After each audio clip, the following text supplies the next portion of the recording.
Remember the time when India banned Chinese apps over concerns that these apps were transferring the data of Indian users to Chinese servers? Well, China has very similar concerns with cross-border transfer of data. Hence, the government there has come out with wide-ranging data protection rules, one of the most stringent of such laws anywhere in the world so far. Why do we say that? The legislation, formerly called the Personal Information Protection Law, bars private companies from transferring the personal data of Chinese nationals to countries with lower standards for data security than China. This rule would obviously affect foreign businesses operating in the country. The Chinese law defines sensitive personal data as information which, if leaked, could lead to discrimination or seriously threaten the safety of individuals. It includes race, religion, ethnicity, biometric data, and location. The build-up to the law is more interesting. In January, the China Consumers Association said, companies must stop using systems to scan through consumers' personal data and offer them different prices for goods based on that information.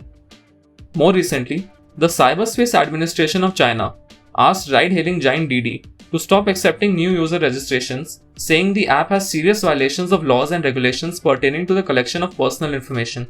This happened after thousands of users complained that they were having to pay more for a taxi when booking through an iPhone than when doing so on a cheaper mobile phone. The law also talks strongly about user profiling, or at least that's what the Chinese government claims.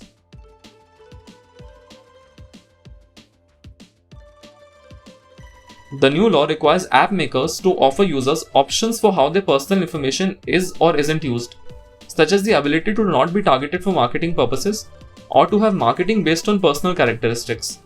Core provisions of the Chinese law mirror those in the European Union's General Data Protection Regulation or GDPR, but the GDPR places several restrictions on how governments can or cannot use the personal data of their citizens.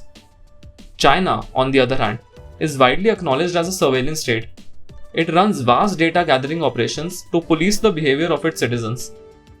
Any new law is unlikely to affect the Chinese government's use of its citizens' personal data. Now, any new data protection legislation anywhere in the world is important to look at for India, considering our Personal Data Protection Bill 2019 has been stuck in limbo for over 4 years now. This at a time when both the Indian government and the private tech companies here are collecting more and more data from Indians to offer them various services. The present version of India's Personal Data Protection Bill 2019 has also been criticized by experts for giving the government too much access to the personal data of citizens on the grounds of national security, territorial integrity, and the sovereignty of India.